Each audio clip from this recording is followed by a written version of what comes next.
10절까지 보겠습니다. 요한복음 4장 1절에서부터 10절까지.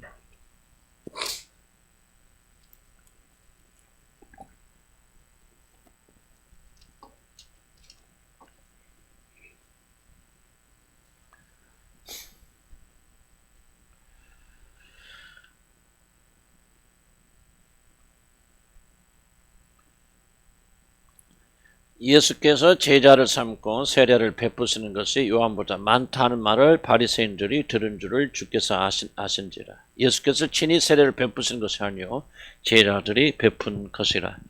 유대를 떠나서 다시 갈릴리로서 가실 때 사마리아를 통과해야 하겠는지라. 사마리아에 있는 수가라 하는 동네에 이르시니 야곱이 그 아들 요셉에게 준 땅이 가깝고 거기 또 야곱의 우물이 있더라. 예수께서 길 가시다가 피곤하여 우물 곁에 그대로 앉으시니 때가 6시쯤 되었더라.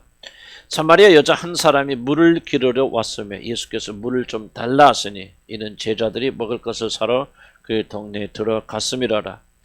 사마리아 여자가 이르되 당신은 유대인으로서 어찌하여 사마리아 여자인 나에게 물을 달라 하나이까? 이는 유대인이 사마리아인과 상종하지 아니함이라라.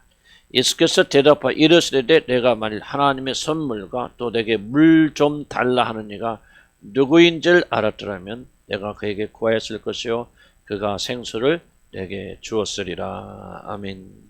기도합시다. 하나님, 오늘 섭리에 대해서 우리가 4주째 지금 하나님의 말씀 나눕니다. 많은 사람이 은혜 받고 있고 새로운 힘이 주어져 있고 탄생의 비밀과 중생의 하나님의 은총과 섭리를 발견하면서 많은 자들이 하나님께 영광을 돌리고 있고 많은 신앙의 변화가 있음을 하나님께 감사드립니다. 오늘도 주님 우리 회심에 관계된 또 우리에게 하나님께서 어떻게 우리 회심을 역사하시는가를 기억하면서 하나님 찬양하고자 합니다. 알아듣게 하시고 깨닫게 하시고 이 말씀을 통해서 은혜 받게 하여 주시사 하나님의 거룩한 말씀이 우리 심령에 기록되어지는 귀한 시간 되도록 도우시고 축복하여 주시옵소서. 예수 그리스도의 귀하신 이름으로 기도 올렸습니다. 아멘.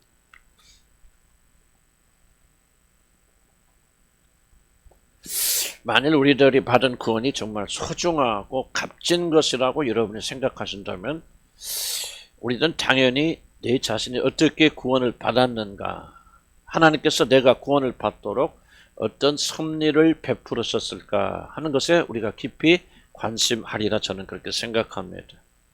그래서 나의 구원의 스토리 안에 부인할 수 없는 하나님의 섭리가 있었다는 사실을 우리들이 발견하게 되면 우리는 자신의 구원에 대해서 더욱더 전율하게 될 것이고 그러면 그럴수록 자신을 구원하신 하나님의 놀라운 은혜와 크신 섭리를 찬양하지 않을 수가 없을 것입니다.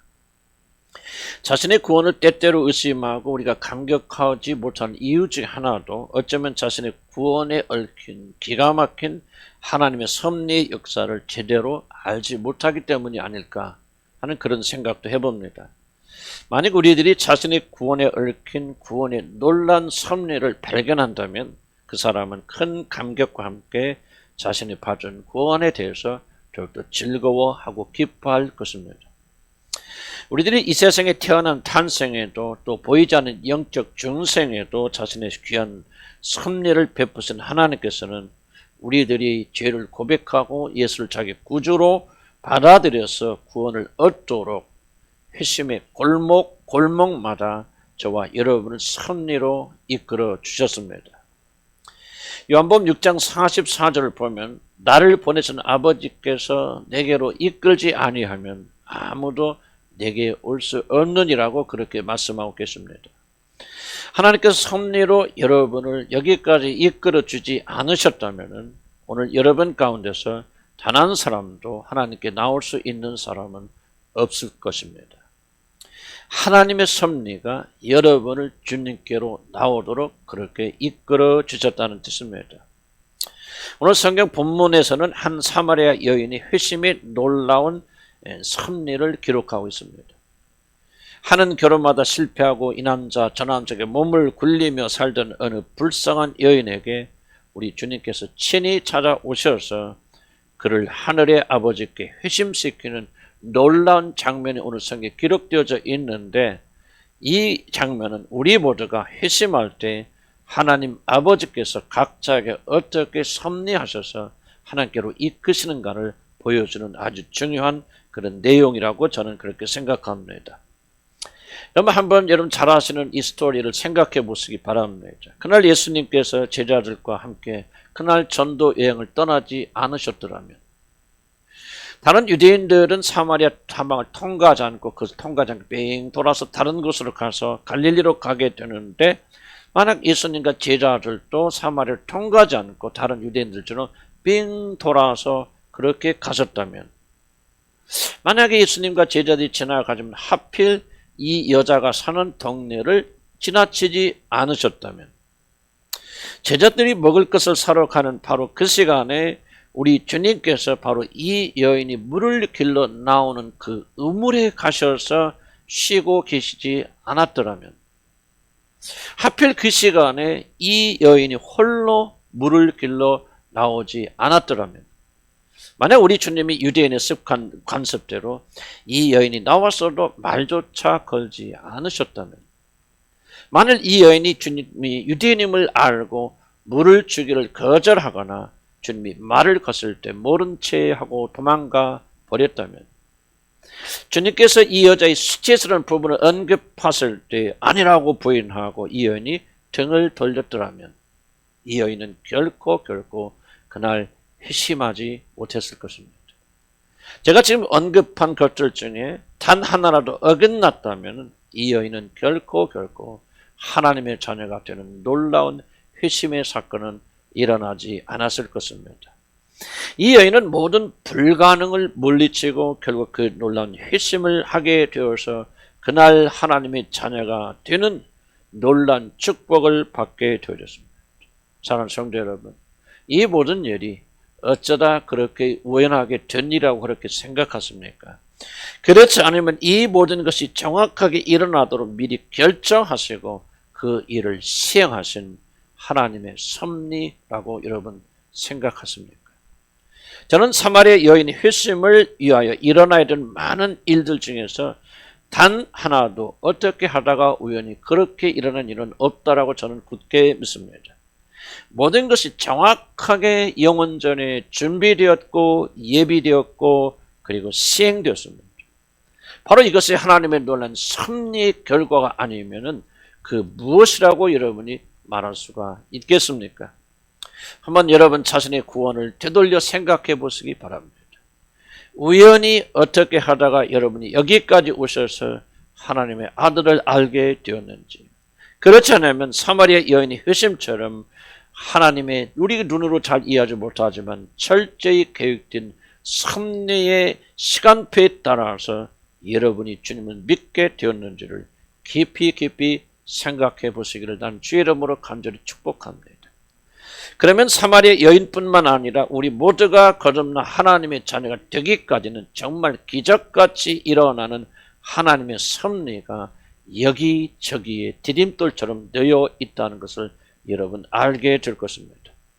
하나님의 섭리가 아니라면 결코 일어날 수 없는 일들이 일어났기 때문에 여러분은 구원을 받은 것입니다.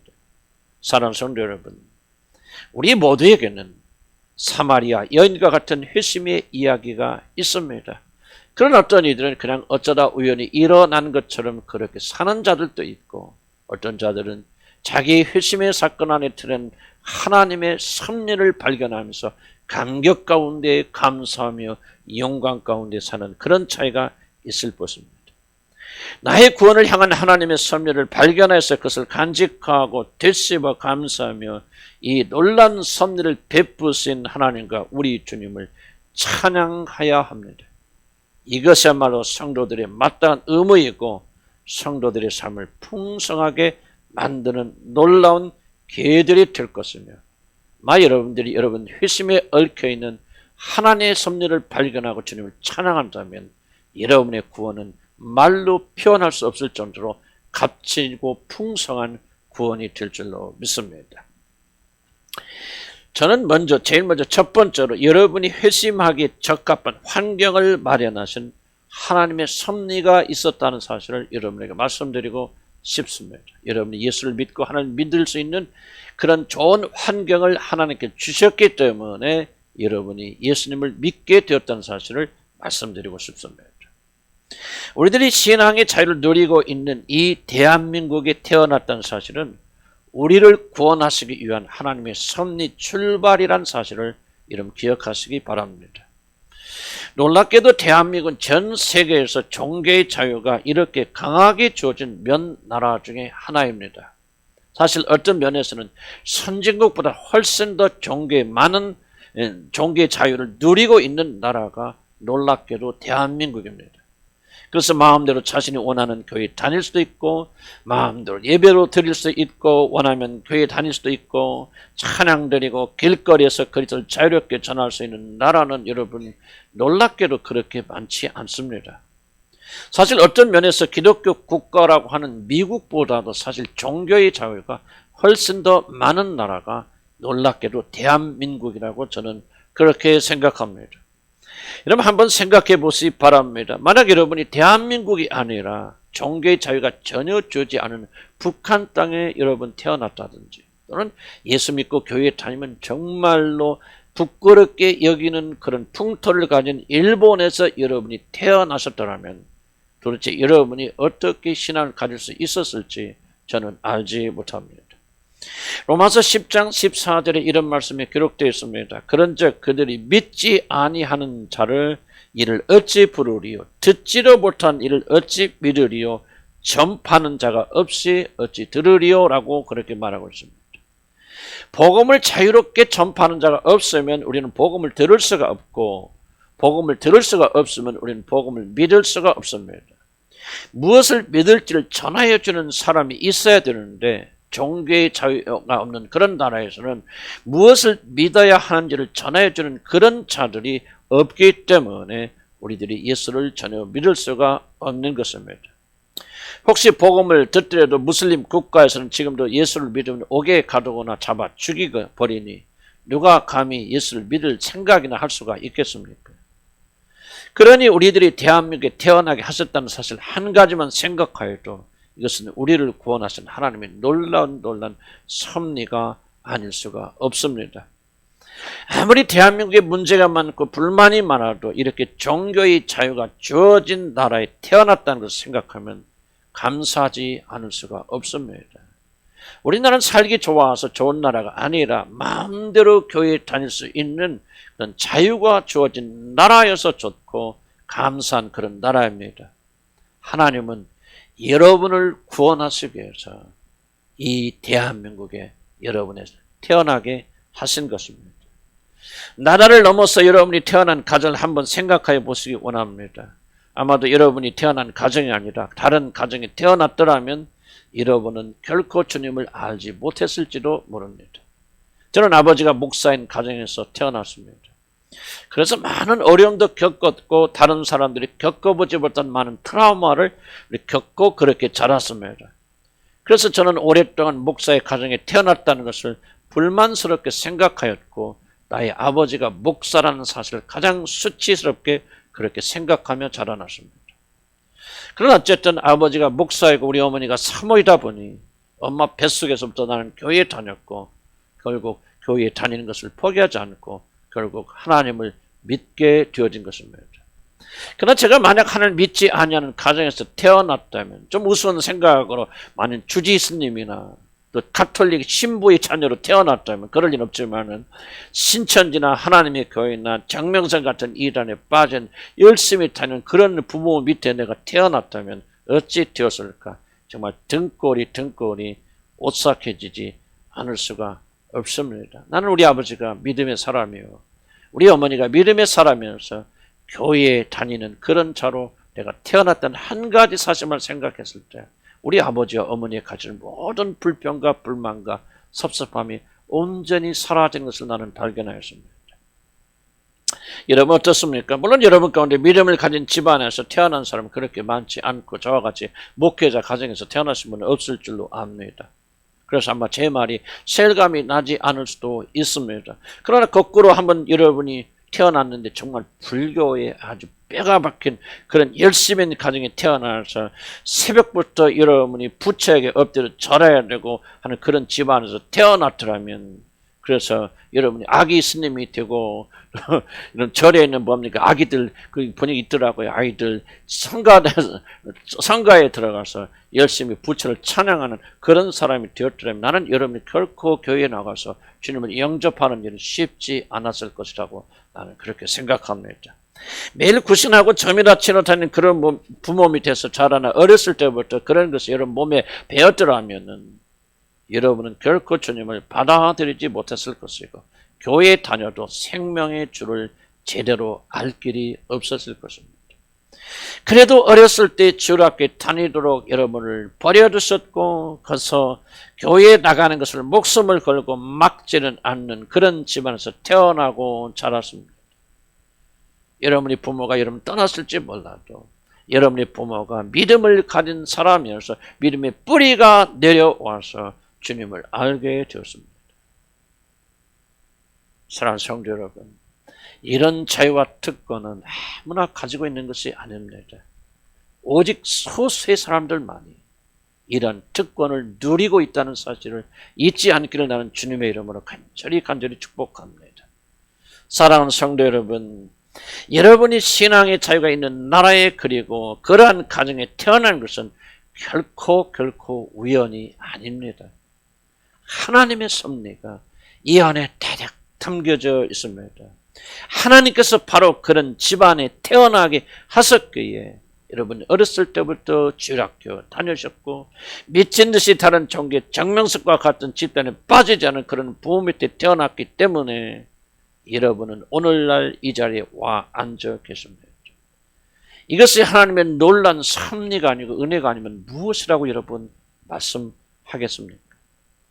물론 반역적인 가정에서 예수를 믿은 그런 자들도 있을 것입니다. 그러나 사실 우리들 대부분도 아마도 그런 환경에 처했다면, 만약에 여러분이 그런 환경에 처했더라면 어쩌면 우리들 대부분은 믿음을 가지기가 어려웠을지도 모릅니다. 우리들이 하나님을 믿는 이유가 자유가 있는 나라에서 태어나게 하셨고 여러분이 교회에 다니는 것을 반대하지 않는 그런 집안에서 자라나게 하셨습니다. 여기에 하나님의 은혜로운 섭리가 있습니다. 우리는 이 사실을 깊이 감사드려야 됩니다. 이 사실 한 가지 때문에 여러분의 부모가 어떤 부모가 되었든지 간에 부모님께 감사를 드려야 됩니다. 마음으로 아무리 섭하고 이런 잘못한 부모라 할지라도 그 부모로 인하여서 여러분이 주님을 알게 되었다면 여러분 그분에게 한없이 감사를 드려야 됩니다. 이제 두 번째로 제가 여러분과 같이 살펴보고자 하는 것은 우리들이 주님의 부르심에 응답하도록 우리들을 준비시키는 하나님의 섭리가 있었다는 사실을 저는 여러분에게 말씀드리고 싶습니다. 사람은 하나님께서 부르신다고 해서 아멘 하고 그렇게 막 달려오는 그런 존재가 아닙니다. 그래서 하나님께서는 저와 여러분을 부르시기 전에 우리들의 마음을 이어쓰기 위해서 많은 준비를 하셨습니다. 즉 우리들을 구원으로 부르시기 전에 우리들의 마음을 부드럽게 만드시고 하나님의 존재를 믿게 만드시는 그런 준비 작업을 여러분의 생애 속에 많이 하셨다는 사실입니다. 그래서 나중에 예수 그리스도를 주님으로 받아들인 일이 가능하도록 그때 마음의 문을 여시고 여러분이 주님께 돌아오도록 하나님이 역사하여 주셨는데 바로 이것이 여러분의 구원을 미리 준비하시는 하나님의 놀라운 섭리입니다. 제가 아는 어떤 여자아이가 있었습니다. 그 여자아이는 몸이 약해서 항상 병원에 다니곤 했습니다. 그러나 이 아이는 주일학교 때부터 주님을 알았기 때문에 이제 믿음을 가진 때부터 몸이 아파도 병원에 가기를 싫어하고 거절하고 이제 그가 다니던 한참 걸어서 가였는데 그가 다니던 교회 목사님께 가서 기도를 받곤 하였습니다. 어린아이가 목사님의 기도를 받고 그 목사님 댁에서 한숨 푹 자고 나면은 그럴 때마다 병이 낫곤 하여서 이 아이는 아플 때마다 병원에 가지 않고 목사님으로부터 기도를 받고 낫고 그렇게 반복하였습니다. 하나님은 이 아이에게 하나님이 계시다는 사실을 자기 자신의 몸의 연약함을 통해서 가르쳐 주신 것입니다. 그래서 그는 나중에 마음을 열고 하나님을, 주님을 받아들일 수가 있었습니다. 바로 그 어린 아이가 자라서 목사 사모가 되었는데 그 아이가 바로 박소연 사모입니다. 저는 이 사건을 생각해 보면서 이 사건이야말로 박소연 사모가 주님께 돌아오는 결정적인 섭리의 사건이었다고 저는 그렇게 생각합니다. 교회 다니긴 다니지만 별로 믿음이 좋지 않는 그의 형제들과는 달리 박소연 사모는 어렸을 때부터 하나님이 반드시 존재해서 아직 구원과 예수님에 대해서 복음에 대해서 이해하지 못하지만 하나님은 반드시 존재하시구나. 기도하면 들어주시는구나. 병원에 가도 낫지 않는데 이렇게 기도하고 나면 하나님 치료해 주시는구나 하는 그런 확신 속에 살았습니다. 그러다가 그가 주님을 만나게 됐고 주님을 영접하게 되어집니다. 바로 하나님께서 자기 자신의 약점을 통하여 기도를 배우게 하신 하나님의 섭리가 그 안에 있었기 때문입니다. 영국의 웨일즈라고 하는 지방에 한 목회자가 있습니다. 그러나 그는 주님을 믿기 전에, 주님을 알기 전에 어떻게 그가 회심하였느냐. 어느 날 시장 길거리에서 어떤 행상이 길거리에서 파는 음식을 사 먹었습니다. 그런데 그 당시에는 음식을 싸주는 그릇이나 종이가 매우 귀하였기 때문에 우리도 어렸을 때 그렇게 했습니다마는 헌 책을 가져다가 한 잔씩 뜯어서 이렇게 거기다가 빵이든지 음식을 싸서 줍니다. 저희들도 어렸을 때 그런 기억이 많이 있거든요. 그래서 어느 날 이 사람이 나중에 목사가 된 이분이 시장에 가서 음식을 사 먹는데 이제 가니까 그 사람이 어떤 책을 한 장 딱 뜯어서 그 빵을 싸주었습니다. 그래서 이 사람이 나중에 그런데 그 사람이 어떤 책을 찢어서 이렇게 쌓아줬냐면 퍼킨스 목사란 그런 분이 쓴 교리 문작 책이 있었는데 그 책을 한 장 딱 찢어서 빵을 싸줬습니다. 그래서 이 사람이 음식을 먹다가 우연히 종이에 적힌 글을 읽기 시작했습니다. 그런데 그가 단 2줄을 읽었을 때 성령께서 임하셔서 이 사람은 2줄에 깊이 감명을 받고 거기서 거듭나 나중에 목사까지 되는 역사가 일어났습니다. 사랑하는 성도 여러분, 결코 우연이 아닙니다. 하나님의 섭리가 없었다고 누가 부인하겠습니까? 거룩한 성인 어거스틴이 한참 설교를 하다가 건망증이 있었든지 설교의 내용을 까먹어서 언제 뭐를 설교했는지 잊어버렸습니다. 그래서 그냥 자기가 잘 알고 있는 평소에 잘 알고 있는 임시 웅변으로 그 당시 이단 중에 하나인 큰 이단인 마니교에 대해서 한참 심한 비판을 하고 그의 잘못을 지적하였는데 이 말씀을 들은 피르무스라는 사람이 그 자리에서 회심하게 되어졌습니다. 그는 엎드려 아구스틴에게 엎드려 고백하기를 자기 자신은 교회는 다니긴 다니지만 나는 비밀리에 몰래 마니교에 열심히 출석하고 거기에서 섬겨왔는데 오늘 자기 자신이 비밀을 밝히시는 하나님의 회개를 촉하는 음성을 듣고 회개하고 주님을 받아들였다고 피르무스라는 사람은 그렇게 고백하였습니다. 만약 어거스틴이 그날 자기가 설교할 내용을 까먹지 않았더라면 이 사람은 결코 회심하지 못했을 것입니다.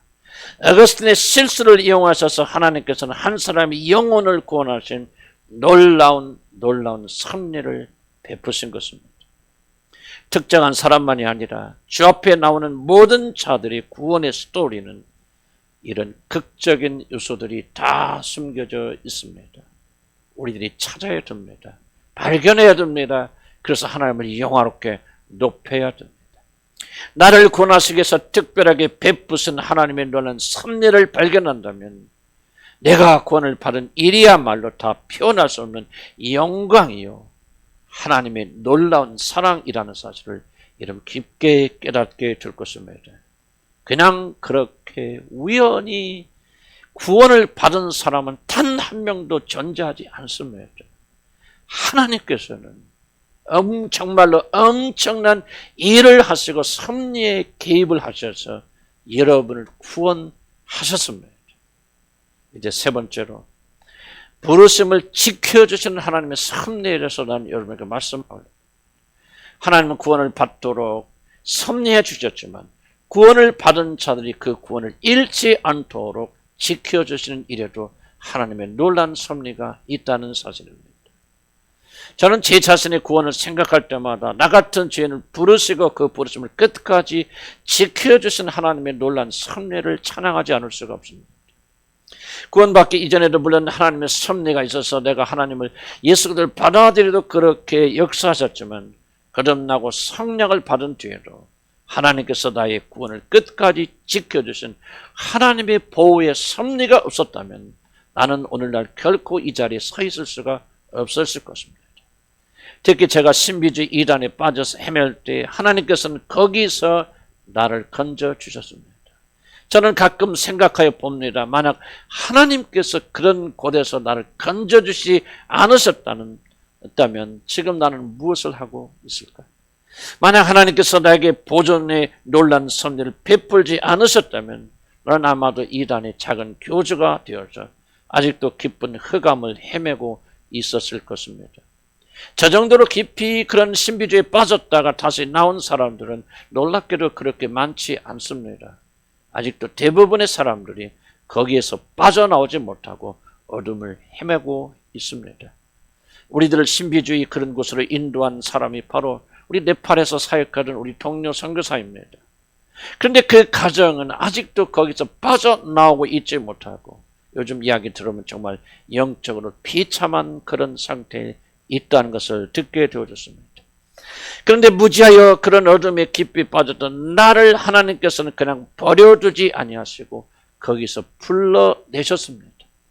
하나님은 자신의 섭리를 발동하여서 나로 하여금 무엇인가 잘못된 것을 깊이 깨닫게 하셨고 그러한 것을 빨리 나오라는 음성을 내게 직접 들려주심으로 나같이 무지한 자를 건져주셨습니다. 한마디로 타는 불에서 하나님께서는 섭리로 나를 건져주신 것입니다. 어디 저만 그렇겠습니까? 우리 가운데 신천지에 깊이 빠져서 헤맸던 분들도 계십니다. 양천과 같은 신비주의에서 오랫동안 몸담았던 분들도 계시고 우리 신사도 운동의 핵심은 신학교에서 공부했던 분들도 우리 교회는 상당히 많습니다. 여러분들께 모여서 주술 행위를 열심히 하였던 그런 분들이 우리 가운데 많습니다. 아마도 그렇지 않았던 분들은 한두 명을 제외하고는 거의 없을 것이라 생각합니다. 그러나 그런 아픔들이 우리 가운데 있었음에도 불구하고 오늘 우리들이 이 정도로 주님을 사랑하고 복음을 사랑하는 자들이 되었다는 것은 저는 이같이 생각하는 기적 중에 기적이고 은혜 중에 은혜가 아니겠습니까? 우리가 받은 은혜는 하나님 섭리 외에는 설명할 길이 없고 저와 여러분이 받은 은혜는 어쩌면 이 지구상에 사는 사람들 받은 은혜보다도 가장 큰 은혜를 저와 여러분이 받았다고 저는 확신합니다. 구원받을 수 없는 사람이 구원받았고 용서받을 수 없는 자들이 용서받았고 건짐받을 수 없는 그 구덩이에서 저와 여러분이 건짐받았습니다. 이것이 바로 구원하실 뿐만 아니라 구원하신 자들을 끝까지 지켜주시는 하나님의 견인의 섭리가 아니면 무엇이겠습니까? 우리 주위를 살펴보면 아직도 그러한 신비주의와 주술에서 빠져나오지 못하고 같이 생활했던 사람, 같이 출발했던 사람들인데 아직도 거기서 빠져나오지 못하고 무엇이 잘못된 것인지조차 알지 못하고 헤매는 자들이 우리 주위 한둘이 아닙니다. 그런데 여러분은 그 깊은 어두움에서 나오셨습니다. 바로 여러분에게만 하나님의 보존에 놀란 섭리를 허락하셨습니다. 우리가 어찌 하나님께 감사하고 찬양하지 않을 수가 있겠습니까? 여러분을 사랑하시기 때문에 그곳에 있는 여러분을 불러내신 것입니다. 한번 이렇게 한번 생각해 보십시오. 저를 영국에서 불러서 한국으로 부르신 이유, 저를 양천이라는 이상한 곳에 보내셔서 여러분을 만나게 하신 이유, 저를 신학교에 보내셔서 제 밑에서 배우게 하신 이유, 그리고 제가 치유학교를 시작한 바로 이유가 어쩌면 여기 앉아있는 여러분을 구원하시기 위한 하나님의 섭리가 아니라고 우리가 어떻게 그렇게 말할 수가 있겠습니까? 그냥 우연히 어쩌다 그렇게 만났을까요?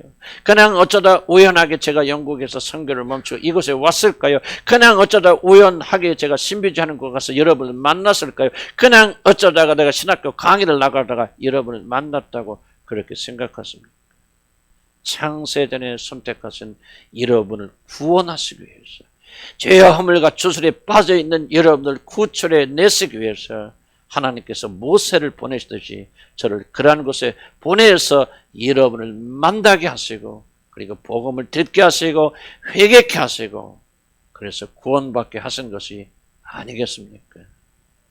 온 천하보다도 더 귀한 바로 여러분 하나를 죄에서 건져내시기 위해서 마치 요셉을 애굽에 먼저 보내시듯이 저를 그런 실패한 곳에 먼저 보내시고 거기서 여러분을 만나게 하셨고 함께 그 영광의 복음의 강을 건너게 하셨으니 어찌 하나님의 섭리가 크다 말하지 않을 수 있겠으며 어찌 하나님의 은혜가 깊다 그렇게 말하지 않을 수가 있겠습니까? 하나님의 크신 사랑을 증거하기 위해서 저와 여러분에게 이보다 더 큰 증거가 어디에 있다고 생각하십니까? 때로는 내가 어떻게 하다 여기까지 흘러왔을까 하는 그런 한탄도 하고 어렵고 힘들 때는 왜 내가 무슨 생각으로 잘하던 선교를 중단하고 여기 왔을까 그런 생각도 들고 실패의식도 들고 과거의 제 부끄러움과 실패도 얼굴이 가리워지지만은 만약 나에게 그런 아픔이 없었더라면 여러분과 같은 사랑스러운 사람들을 만날 수 있을까? 이런 아름다운 복음의 공동체를 만들 수 있을까를 생각하면 하나님의 섭리가 이해가 되어지고 어둠 가운데 빛이 비춰지고 얼었던 마음은 어느새 녹아내리는 것을 느낍니다. 하나님의 섭리를 이해할 때 우리 어둠에 빛이 들어옵니다. 그러므로 우리는 우리 회심이 얽힌 하나님의 섭리를 바라보면서 감사와 찬양을 드려야 할 줄 압니다. 이런 곳에서 건져신 하나님의 놀라운 섭리를 찬양하여서 일생 주님이 오시는 그날까지 충성하며 헌신하며 하나님께 영광 돌려야 됩니다. 우리들의 힘으로 여기까지 온 것이 아닙니다. 그분께서 독수리의 날개로 여러분을 여기까지 업어 나르셨습니다. 바로 왕의 노예로 있었던 이스라엘 백성들 업어 나르셔서 젖과 꿀이 흐르는 가나안 땅으로 인도하신 하나님께서 바로와 같은 이단의 집에서 저와 여러분을 건지셔서 하나님의 친 백성으로 회복시켜 주신 것입니다. 우리들이 무사히 그날에 도착하도록 하나님은 섭리에서 섭리로 우리를 이끄시고 보호하시고 인도하십니다. 이것 하나만 생각하여도 우리를 스스로 영원토록 그분의 종이 되어서 그분께 충성하며 찬양과 감사와 신령한 노래로 찬양 드려야 되지 않겠습니까? 기도하십시오.